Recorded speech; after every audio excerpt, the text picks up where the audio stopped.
Dicen que el veneno es el arma de los que no se atreven a mancharse las manos, pero sí el alma. Hoy vamos a entrar en 3 historias reales donde la comida, ese gesto que debería unirnos, se convirtió en el vínculo del odio.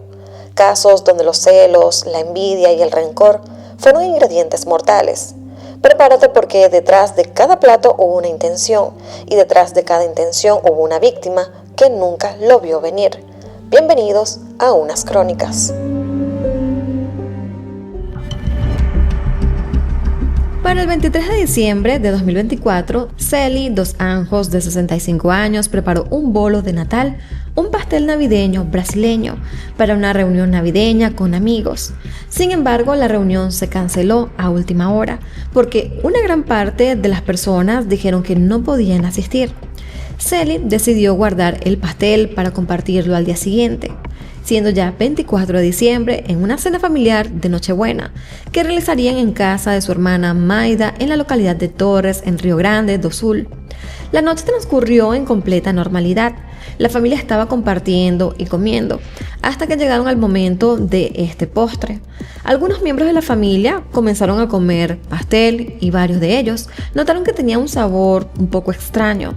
A algunos les pareció picante, otros con un sabor ácido, pero a todos les pareció también muy desagradable.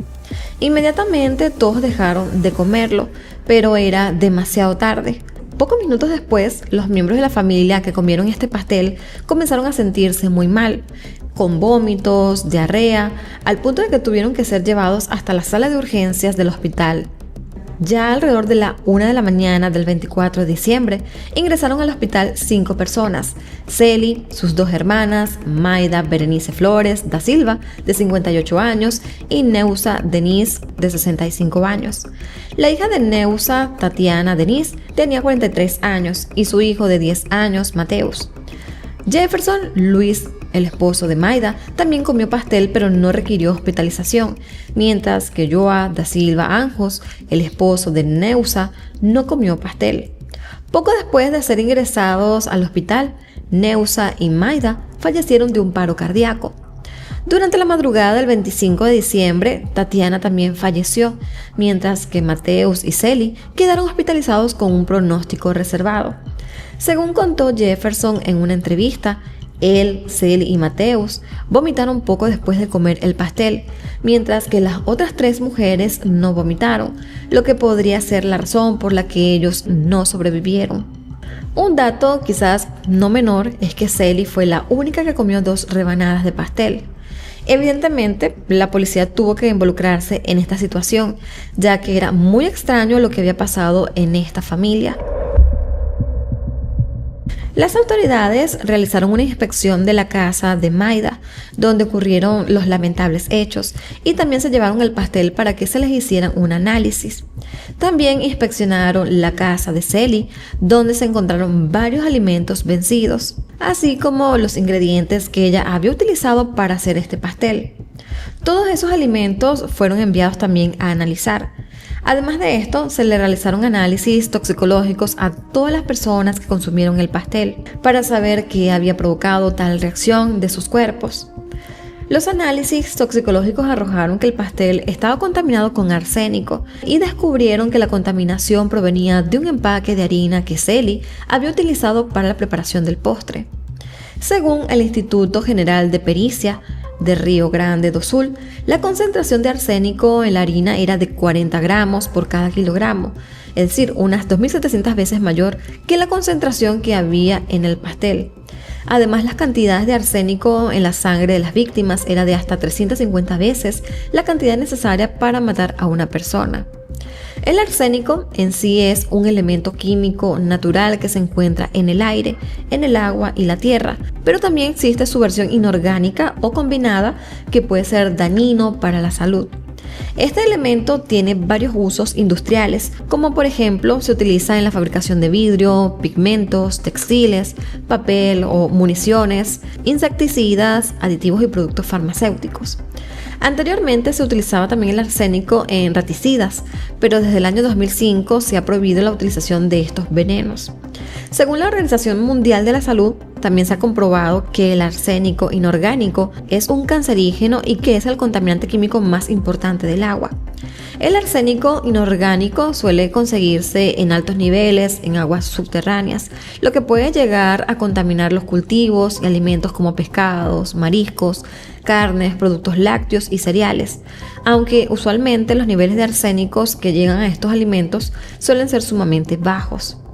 Teniendo en cuenta ahora todo esto, las autoridades comenzaron a indagar cómo llegó esta harina altamente contaminada con arsénico a la casa de Celly, y también querían confirmar si estos envenenamientos fueron provocados de forma voluntaria, ya que tenían las sospechas de que alguien había envenenado la harina a propósito. A pesar de que Celly fue la persona que preparó el pastel, al ser una de las víctimas del envenenamiento, la policía la descartó como sospechosa, pero ella no tuvo ningún problema en señalar a su nuera, de nombre Daisy Moura dos Anjos, quien tiene 42 años, como la posible responsable. Daisy estaba casada con Diego Silva dos Anjos, el hijo de Celly, desde el año 2004, y además tenían un niño de 9 años. La relación de Daisy con la familia de su esposo era bastante tensa y complicada, sobre todo con su suegra. Celly afirmó que la armonía de su familia se acabó por completo cuando Daisy comenzó una relación con su hijo. Los problemas en sí comenzaron incluso antes de que se casaran, cuando Daisy y Celly tuvieron discusiones durante la planificación de la boda, porque la suegra quería elegir y opinar sobre todo lo relacionado al evento. 2 meses después de la boda también tuvieron problemas porque Celly se tomó el atrevimiento de retirar un dinero en la cuenta compartida de la pareja. En los años siguientes hubo muchos más problemas relacionados a la crianza y al tiempo compartido del hijo de la pareja, que también agravaron más la situación. Celly aseguró que Daisy sentía celos morbosos hacia ella y que la copiaba su forma de vestir, ya que quería tener la misma ropa, accesorios y zapatos que ella. También añadió que Daisy se refería a ella como Naja, como la serpiente. Por otro lado, la relación de Diego y Daisy también era bastante inestable. Según Diego, Daisy era manipuladora, posesiva y extremadamente celosa, y tenía conductas violentas. Su relación estaba llena de desconfianza, discusiones y peleas, en donde incluso ella llegaba a lanzar y romper objetos. Diego dijo que tenían problemas por la mala gestión financiera de Daisy, ya que ella era quien controlaba las finanzas de la pareja. Según Diego, durante sus más de 20 años de relación, la pareja pasó por muchas separaciones y reconciliaciones, sobre todo por la personalidad problemática y el comportamiento inestable de su esposa. También aseguró que Daisy pasaba de la calma a la ira sumamente rápido y que siempre estaba peleando y se irritaba por pequeñas situaciones. Diego también dijo que durante mucho tiempo estuvo considerando separarse de Daisy, pero también se mantuvo en su matrimonio más que nada por su hijo Davi. Durante su declaración policial, el hombre también reveló que solo un mes antes de los hechos había tenido una discusión con Daisy y que tenía que ver con la cena de Navidad. Según Diego, Daisy quería que Celly pasara la Navidad con ellos en su casa Novo Santa Rita, mientras que Celly quería pasar ese día con sus hermanas. Pero para darles un poco más de contexto, Celly tenía 2 propiedades, una en Canoas y otra en Arroyo do Sal. Diego y Daisy vivían en Novo Santa Rita y la casa de Maida, donde ocurrieron los hechos, está ubicada en Torres. Todos son localidades en el estado de Río Grande do Sul y están, digamos que relativamente cerca. Un par de días después de las muertes, Daisy fue llevada a declarar y negó rotundamente su supuesta participación ante las autoridades. Sin embargo, mientras la policía investigaba, encontró evidencia que les indicaba todo lo contrario. En el historial de internet de Daisy habían búsquedas de 18 sustancias tóxicas, entre ellas veneno para el corazón, veneno para matar humanos y arsénico. Según la policía, la primera investigación de Daisy fue sobre el veneno más letal del mundo, pero probablemente no vio viable conseguirlo, así que ella comenzó a buscar información sobre el arsénico. Las investigaciones determinaron que Daisy había comprado arsénico en al menos 2 ocasiones y que no fue solo en diciembre, sino que las compras iniciaron el 21 de agosto de 2024. Un dato también no menor es que el esposo de Celly, el papá de Diego, de nombre Paulo Luis, había fallecido en septiembre de 2024 a causa de una intoxicación alimentaria. Según las declaraciones de Cely, el 31 de agosto, Diego y Daisy viajaron desde Novo Santa Rita hasta Arroyo do Sal para visitarlos y aprovecharon de pasear por el barrio Matías Velho, ubicado en Canoas, para buscar algunas cosas de la casa de Cely y poder llevárselas. La casa de Cely en Canoas se había visto afectada por las grandes inundaciones de Río Grande do Sul, esto entre abril y mayo de 2024, donde hubo más de 180 muertos y más de 2 millones de personas afectadas. Esta fue considerada la peor inundación del país en más de 80 años. Entre las cosas que Diego y Daisy llevaron a Arroyo do Sal, habían algunos alimentos, como leche en polvo, algunos plátanos de huerto que ella tenía en la casa. La leche en polvo había sido comprada por Daisy y Diego y no estaba en la casa de Canoas. Al día siguiente, Cely y Paulo consumieron los plátanos y agregaron la leche en polvo a su café. Según Cely, alrededor de 1 hora después de consumirlos, comenzaron a sentirse algo enfermos, con vómitos y diarrea, justo con los mismos síntomas que tuvieron ella y sus familiares cuando comieron el pastel. Ambos acudieron al hospital donde recibieron tratamiento y Cely se recuperó, pero lamentablemente Paulo falleció durante la madrugada del 3 de septiembre. Los médicos determinaron que su muerte fue provocada por una intoxicación alimentaria, y esto había sido por comer alimentos que habían sido contaminados por la inundación. En declaraciones posteriores, Cely también dijo que después de su muerte, Paulo pasó a ser conocido en el barrio donde vivían como el hombre que murió por los plátanos de la inundación. La suegra también dijo que en el velorio de su esposo, su hermana Maida le dijo que vio a Daisy como con una expresión de victoria en su rostro cuando fue a ver el cuerpo de Paulo. Según Cely, en ese momento Maida le advirtió que no comiera ni bebiera nada de lo que Daisy le ofreciera, si ella no lo ingería primero, y que esta fue una de las razones por las que no quiso ir a la cena de Navidad en casa de Diego y Daisy. Ahora, todo lo que les acabo de mencionar anteriormente pues son declaraciones de Cely. La verdad es que realmente no se sabe si lo que ella está diciendo lo dice porque así lo siente o porque simplemente quiere exagerar la situación o meter más cizaña por todo lo que se está investigando como tal. Pero pues quise mencionárselos para que tengan pues un panorama más grande de lo que las familiares han dicho. Ahora, teniendo las sospechas de que la muerte de Paulo no fue accidental, el 27 de diciembre de 2024 la policía decidió solicitar la exhumación del cuerpo. Posteriormente, los análisis toxicológicos demostraron que en su cuerpo también había arsénico, lo que para la policía confirmaba que también era otra víctima de los envenenamientos de Daisy. Cely también recordó que a finales de noviembre de 2024, Daisy y Diego fueron nuevamente a Arroyo do Sal, y en ese momento ella tenía en su despensa 2 paquetes de harina abiertos. Uno estaba guardado dentro de una bolsa de plástico en un gabinete debajo del fregadero y el otro estaba empaquetado en una caja de cartón y estaba sobre un mostrador. En su declaración policial, Cely relató cómo se despertó el 23 de diciembre y fue al mercado a comprar otros ingredientes para el pastel, como azúcar morena, margarina, leche condensada, huevos y pasas blancas. Cely también cree que Daisy envenenó la harina que estaba debajo del fregadero, porque fue esa la que ella estaba usando para preparar el bolo de Natal, e incluso también detalló que usó un poco de azúcar blanca que tenía en casa y que se le olvidó ponerle polvo leudante al pastel. Cely dijo que tamizó la harina y le pareció extraña, pero que pensó que solo era una harina de baja calidad porque era donada y de una marca que ella desconocía. Con donada, ella se estaba refiriendo a que era una parte de los alimentos no perecederos que recibieron los afectados de las inundaciones como parte de una ayuda. Así que pues no conocía la marca de estos productos.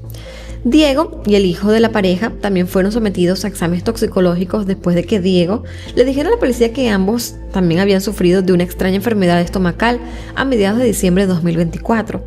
Según Diego, entre el 16 y 17 de diciembre, mientras estaba en su casa en la tarde, Daisy le ofreció un jugo de mango y que media hora después de tomarlo comenzó a sentirse mal. Diego aseguró que sintió unas náuseas incontenibles y que apenas pudo llegar hasta el baño para poder vomitar. Daisy dejó la botella con el jugo en la nevera y su hijo también tomó de ese jugo y se enfermó. Diego dijo que cree que Daisy le metió el dedo en la garganta a su hijo para que éste pudiese vomitar, algo que era muy común que ella hacía, pero que igual se sintió tan mal que tuvieron que llevarlo hasta el hospital. Ambos se recuperaron satisfactoriamente, pero según los análisis posteriores sí tenían rastros de arsénico en la sangre. La policía también descubrió que una de las entregas de la compra de arsénico que hizo Daisy se lo entregó el 16 de diciembre, por lo que se cree que ese sería otro intento de asesinato, pero esta vez hacia su propio esposo. El 3 de enero de 2025, Mateus, hijo de Tatiana, salió del hospital, mientras que Celly fue dada de alta el 10 de enero. Y para el 5 de enero la policía decidió arrestar a Daisy como sospechosa de los envenenamientos. Posteriormente se le acusó de homicidio triple calificado y triple tentativa de homicidio. La policía cree que su objetivo principal era envenenar a Celly, pero que no le importó llevarse a todo el resto de la familia. Además, según las investigaciones, tampoco tenía buena relación con las víctimas mortales. Neusa tuvo desacuerdos con Daisy en varias ocasiones debido a que ella, o sea Daisy, le tenía como cierto desagrado a Tatiana. Uno de los problemas más resaltantes entre Daisy y Tatiana es que Tatiana se casó primero en la iglesia donde Daisy quería casarse y a ella le molestó que eligiera el mismo lugar y que lo hiciera antes que ella. Desde entonces hubo muchos roces entre ambas y jamás tuvieron una buena relación. Además de todo lo anterior, la policía también llegó a considerar la exhumación del cuerpo del papá de Daisy, José Lori Moura, quien murió en el año 2020 a los 67 años, y esto fue por cirrosis hepática. Por alguna razón los detectives sospechaban que José también había sido envenenado con dosis más pequeñas de arsénico durante un tiempo prolongado, pero hasta ahora su cuerpo no ha podido ser exhumado. Pese a haber tenido una relación tormentosa y a todos los señalamientos que ha hecho su madre hacia su esposa, Diego ha afirmado que no está seguro de que Celly fuera la responsable de todos estos envenenamientos. No obstante, para el 12 de febrero de 2025, envió a su abogado a la prisión de mujeres de Guaíba, donde estaba recluida Daisy, para notificarle que había introducido los papeles de divorcio. Según el abogado, cuando se estaba despidiendo de Daisy, ella le dijo que no sería necesario que regresara a finiquitar lo del divorcio, ya que ella acabaría pronto con su vida. Tan solo un día después, el 13 de febrero, Daisy Moura dos Anjos, de 42 años, fue encontrada muerta en su celda. La policía, por lo tanto, maneja la hipótesis de que esta mujer se quitó la vida, ya que fue hallada colgada con una camiseta enrollada. Según los reportes, Daisy dejó un mensaje de despedida que escribió en una camiseta. Aunque una parte de ella estaba rota, se puede entender parte del contenido de lo que escribió. Y decía: "No soy una asesina, solo soy un ser humano débil con depresión porque he sufrido mucho en la vida y he pagado por mis errores e ingratitud". Daisy había sido recluida inicialmente en el penal de mujeres en Torres, pero debido a que su reclusión allí había causado mucha conmoción entre las otras reclusas y también con el fin de evitar que sufriera algún tipo de violencia a su integridad física, a inicios de febrero decidieron trasladarla hasta la otra penitenciaría para que pudiera estar en una celda aislada. Ahora, el abogado defensor de Daisy afirmó que la mujer se sentía muy insegura en esta cárcel, donde no tenía agua potable ni artículos básicos de higiene. También añadió que la mujer estaba siendo medicada porque había manifestado deseos de querer quitarse la vida. Su defensa había solicitado un examen psiquiátrico exhaustivo desde el pasado 6 de enero, pero la solicitud aún no había sido aprobada. Después de la muerte de Daisy, la policía continuó su investigación con la intención de poder esclarecer todo el caso, y para el 21 de febrero de 2025 dieron por concluida la investigación, determinando que Daisy sí fue la responsable de las 4 muertes, incluyendo la de su suegro Paulo Luis. Ese día dieron a conocer que, además del mensaje en la camiseta, Daisy dejó varios papeles con cartas dirigidas a su suegra. En la carta, Daisy juró por la vida de su hijo que ella no fue la responsable de lo sucedido. Sin embargo, admitió que había comprado el arsénico con la intención de usarlo en ella porque estaba muy deprimida. Daisy dijo que cuando llegó el arsénico, ella lo tiró al baño. La mujer también continuó agradeciéndole a su suegra por estos 20 años en que hizo de su vida de casada un infierno, y le dijo que una vez más ella, es decir Daisy, era la villana y que su suegra era la heroína. Agregó que ella fue quien hizo el pastel que mató a su familia, quienes lo comieron porque le tenían lástima. También dijo que Celly guardó mensajes de peleas y odios de 20 años atrás, después de todo lo que hicieron por ella. El pasado 31 de mayo de 2025 era el cumpleaños de Ana Luisa y todo transcurría como un día normal de cumpleaños, hasta que llegó el inesperado regalo. Alrededor de las 5 de la tarde, un repartidor entregó en la casa de Ana Luisa un pastel bellamente decorado. Sin embargo, había sido enviado de manera anónima. Los padres de Ana Luisa, sin sospechar nada, aceptaron el dulce obsequio y se lo entregaron a su hija. La joven estaba muy emocionada, así que compartió con sus amigos un mensaje de voz en su grupo de WhatsApp, preguntando quién le había hecho ese maravilloso regalo. En ese audio, lleno de ilusión, les confesó que deseaba descubrir al remitente para poder agradecerle personalmente. Lo que no sabía ella era que ese pastel contenía una sustancia mortal. Ana Luisa, sin la menor sospecha y quizás halagada por el gesto, probó el dulce, pero esa dulzura se desvaneció rápidamente. Pocos minutos después de probar el pastel, Ana Luisa comenzó a sentir dolores intensos, náuseas y una creciente confusión. Alarmados, sus familiares la llevaron de urgencia al hospital por primera vez, y en esa primera visita, los médicos intentaron estabilizarla. Parecía que los síntomas remitían y con cautela, Ana Luisa regresó a su casa, pero la calma era una cruel ilusión. El veneno ya había comenzado su trabajo en su cuerpo. Para celebrar su cumpleaños, Ana Luisa había decidido hacer una pijamada con sus amigas. Sin embargo, pasó una noche muy terrible. Empezó a descompensarse y desmejoró más y más. A la mañana siguiente, Ana fue al baño, pero allí justamente se desplomó, quedando totalmente inconsciente. Las amigas advirtieron a sus padres, quienes rápidamente la llevaron al hospital por segunda vez. En esta segunda ocasión, el equipo paramédico que la trasladó luchó con todas sus fuerzas. Los síntomas de Ana Luisa empezaron a empeorar minuto a minuto, dejando claro que se enfrentaban a algo letal y con un efecto retardado.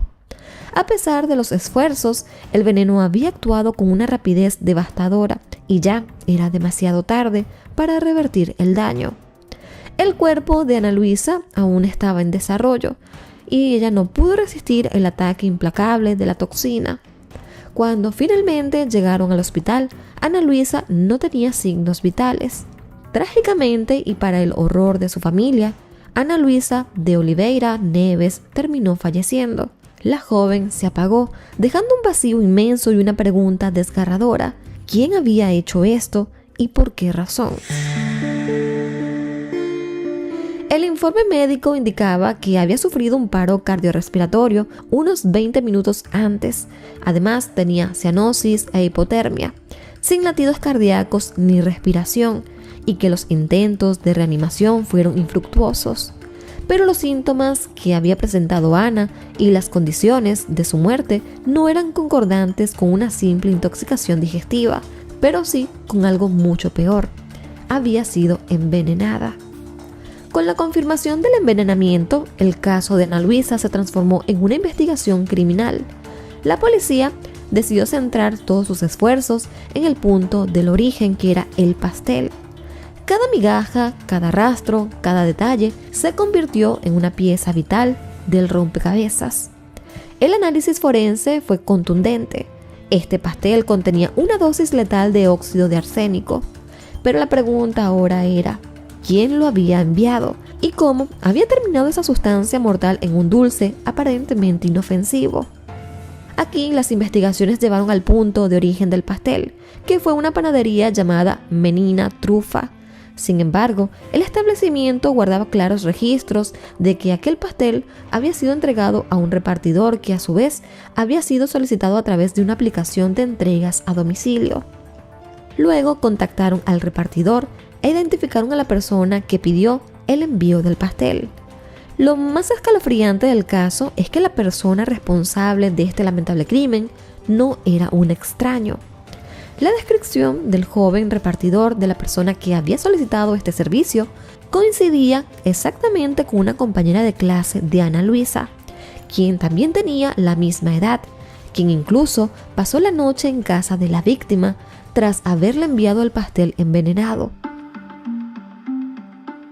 Silvio Ferreira, padre de Ana Luisa, narró el calvario vivido a las horas posteriores al envenenamiento, y el hombre relató que su hija enfermó y esa chica estuvo allí todo el tiempo. Lo vio llevarla al hospital e incluso lo abrazó cuando vio que su hija murió y le dijo que todo estaría bien. La policía hizo las averiguaciones pertinentes y aquí descubrió que la chica incluso había pagado el envío con una tarjeta prepagada. Esto fue para evitar dejar datos personales que pudieran vincularla.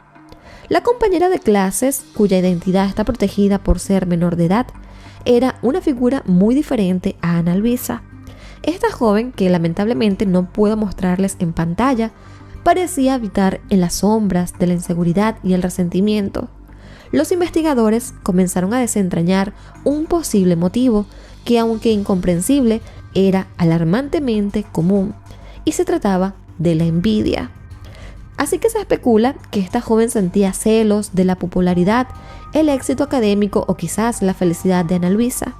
Un resentimiento que se fue acumulando, alimentando por una oscuridad interna que esa persona tenía, que luego la llevó a planear un acto tan horrendo.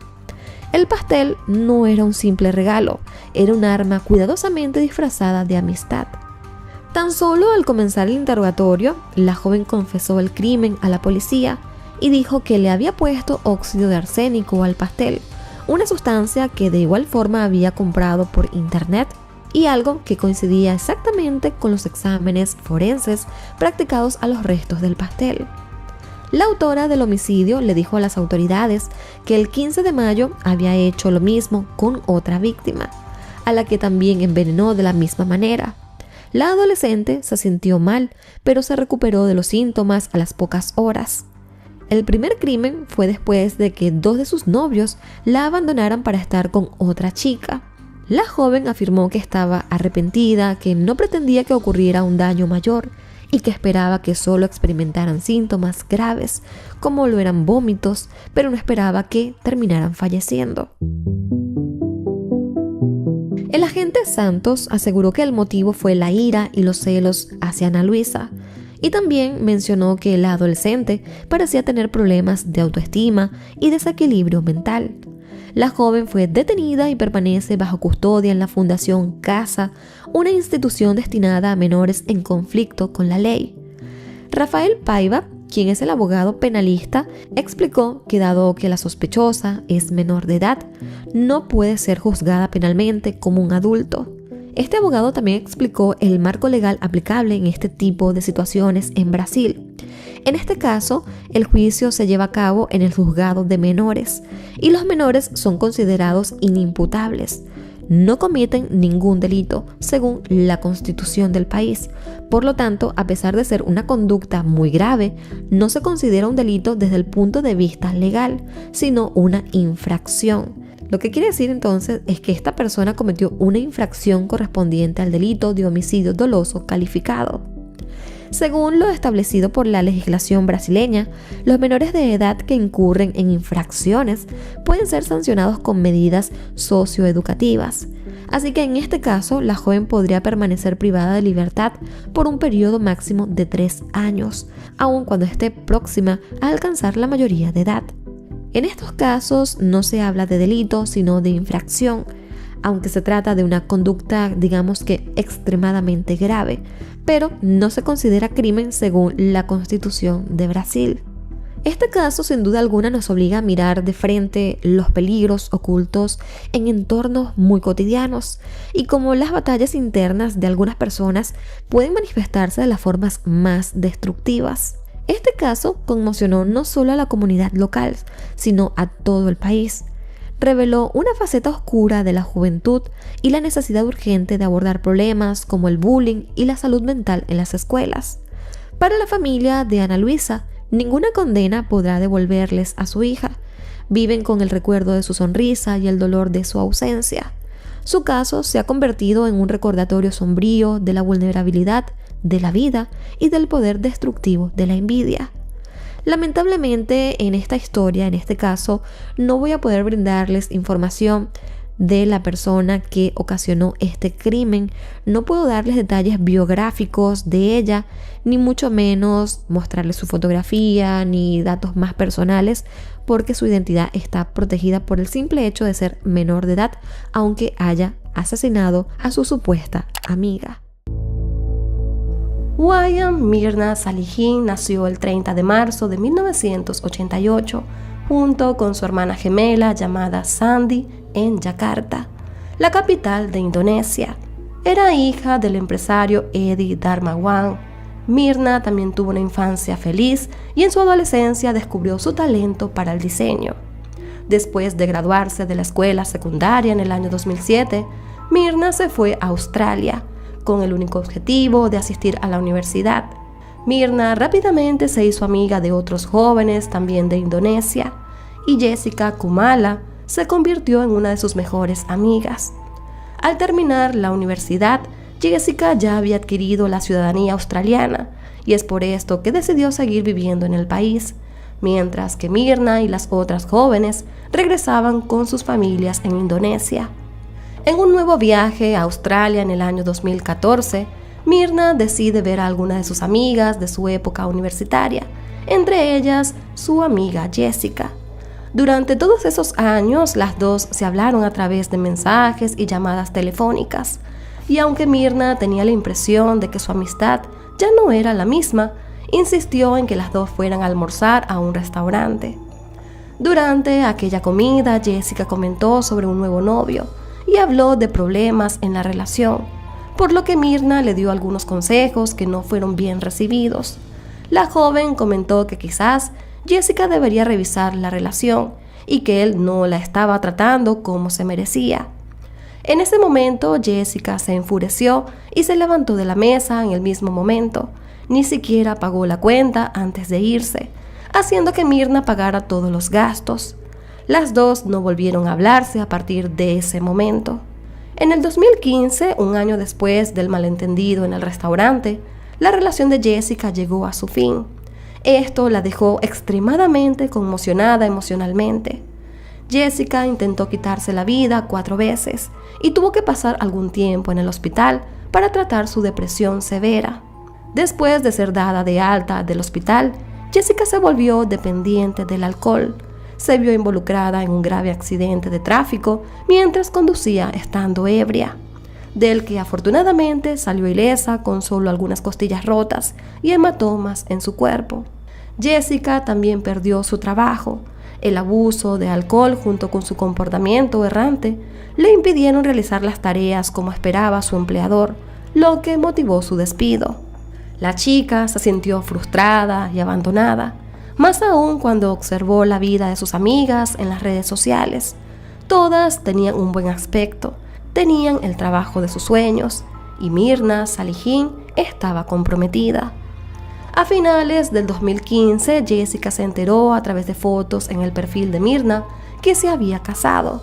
La noticia no le sentó nada bien, ya que la chica se iba a casar y Jessica era la única de sus amigas que no fue invitada. Meses después, Jessica llama a su familia y les dice que regresaría a Indonesia, lo que le vendría muy bien ya que Australia no le traía buenos recuerdos. Tan pronto como llegó a Yakarta, mostró interés en ver a sus viejas amigas, incluida a Mirna. 2 días después de aterrizar, Jessica llamó a Mirna para concertar una cita para tomar un café.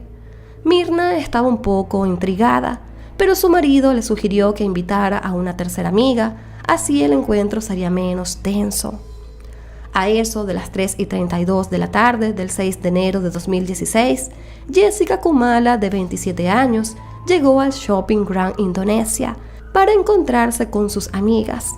El café estaba programado para las 5 de la tarde, pero Jessica aún así entra al lugar, camina un par de veces por el salón y se sienta en una mesa y luego decide irse.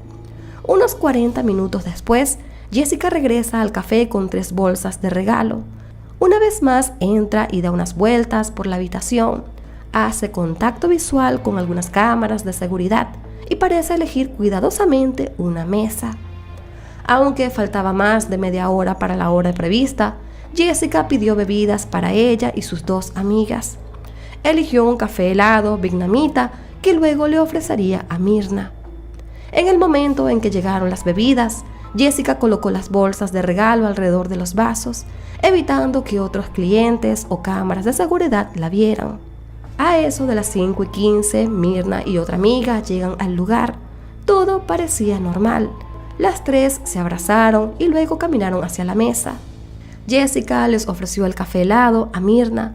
Ella tomó unos sorbos y segundos después comenzó a abanicarse y a toser. Las amigas llamaron al camarero, a lo que Myrna le dice que no se siente bien y que el café helado tiene un sabor diferente al normal. Antes de que pudiera terminar la siguiente frase, Myrna se desmayó y luego cayó de la silla. Mucha gente rápidamente se movió para ayudarla y algunos clientes del café sugirieron que podría estar sufriendo un ataque epiléptico. En ese momento, el comportamiento de Jessica choca con el de los demás, porque parece estar más interesada en culpar al café que en ver a su amiga regresar de un desmayo. Luego, ella insinuó, muy alterada, que alguien debía haber puesto algo en la bebida de su amiga. Al ver la escena, el dueño del establecimiento recogió el café helado de la mesa y lo llevó a la cocina. En ese mismo momento ya había llegado una ambulancia al lugar para trasladar a Myrna al hospital. El hospital estaba a unos 5 minutos del centro comercial, pero Myrna ingresó a la sala de emergencias ya estando muerta. Mientras tanto, en la cafetería, el dueño del establecimiento revisaba las máquinas de café y escuchaba a todos sus empleados. Esa misma tarde se sirvieron otros 10 cafés helados y ningún otro cliente se quejó del sabor ni se sintió mal. Después de eso llamaron a la policía, pero desafortunadamente el café de Myrna fue desechado por el personal de la cafetería, lo que impidió realizar un análisis de sustancias. Ya para el 10 de enero, es decir, 4 días después de la muerte de Myrna, un médico forense testificó que los intestinos de la víctima estaban corroídos, lo que coincidía con un envenenamiento por cianuro. No se realizó un examen forense formal del cuerpo, ya que por razones religiosas en el país no se aceptó tal procedimiento. Clientes y empleados de la cafetería destacaron el comportamiento de Jessica desde que llegó a la cafetería hasta que empezó a acusar al establecimiento mismo de haber alterado la bebida. Al revisar las cámaras de seguridad, la policía se dio cuenta de que efectivamente algo andaba mal con Jessica. Su comportamiento en el funeral de Myrna también levantó muchas sospechas. Ella no lloró en ningún momento y a veces parecía aireada e incluso sonreía de vez en cuando. Ya para el 30 de enero del año 2016, Jessica Khumalo fue acusada formalmente del asesinato premeditado de Myrna Salihin, por lo que fue detenida. En el juicio, que duró casi 5 meses, fue retransmitido en directo y se convirtió en un espectáculo nacional. Y para el 27 de octubre del año 2016, Jessica Khumalo fue declarada culpable de asesinar a Myrna Salihin poniendo veneno en su café, por lo que fue sentenciada a 20 años de prisión. Los investigadores hablaron con el ex jefe de Jessica en Australia, quien dijo que notaba un comportamiento de odio en ella cada vez que la interrogaban sobre una tarea. Según él, ella seguramente sería capaz de herir o matar a alguien, ya que una vez le había dicho a sus colegas que si era necesario, sabía cómo acabar con la vida de una persona. Y para empeorar las cosas, durante una discusión laboral, Jessica supuestamente le dijo a su jefe que merecía morir. La policía de Indonesia trabajó en estrecha colaboración con las autoridades australianas, a cambio de información y libre acceso a los informes de la joven, por lo que la policía australiana pidió que no se utilice la pena de muerte en este caso, independientemente del resultado. Compañeros de trabajo revelaron amenazas de Jessica y también salió a la luz una orden de restricción emitida por un exnovio suyo. Incluso el Jakarta Post, periódico local, dijo que según la fiscalía, Los jueces concluyeron que Jessica asesinó a Myrna en venganza por decirle repetidamente que rompiera con Patrick O'Connor, quien era su exnovio australiano, por lo que se cree que todo lo que ella hizo tuvo que ver por envidia, rabia, por cómo sus amigas habían hecho sus vidas y habían tenido relaciones sanas y duraderas, mientras que su vida personal era todo un desastre. Su relación amorosa también había terminado y su vida por completo era un total desastre.